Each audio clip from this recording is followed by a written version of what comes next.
కేదార్ జగదాత్రి కోసం పాయసం రెడీ చేస్తూ ఉంటాడు. అది చూసి జగదాత్రి సంతోషపడుతూ ఉండగా పక్క నుండి నిషి గమనిస్తూ ఉంటుంది. వైజయంతి రాగానే చూసారా అత్తయ్య, ఆ జగదాత్రి కోసం కేదార్ పాయసం చేస్తున్నాడు. ఆ తర్వాత అది వాళ్ళిద్దరి కోసం బౌల్స్లో సర్వ్ చేయగానే మీరు వెళ్ళి హాల్లో సౌండ్ చేయండి.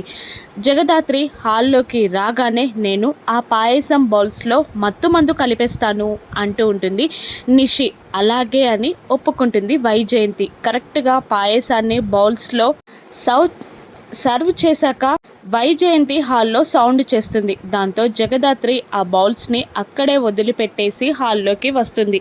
నిషి వెళ్ళి మత్తుమందుని పాయసంలో కలిపేస్తుంది.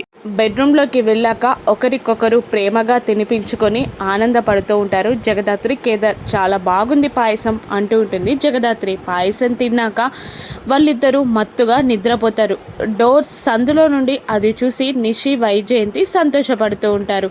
ఆ తర్వాత గుడికి వెళ్లే ముందు కౌశికి సుధాకర్ వాళ్ళిద్దరూ రాలేదేంటి అని అడుగుతుండగా వాళ్ళిద్దరూ రూమ్లో ఉంటే కదా వదిన అసలు అంటూ ఉంటుంది నిషి. వాళ్ళేమో రూమ్లోనే మత్తుగా పడుకొని ఉంటారు. ఇక జగదాత్రి కేదార్లని గుడికి రాకుండా నిషి వేసిన ప్లాన్ సక్సెస్ అయినట్టేనా? వాళ్ళు గుడికి వెళ్ళగలుగుతారా?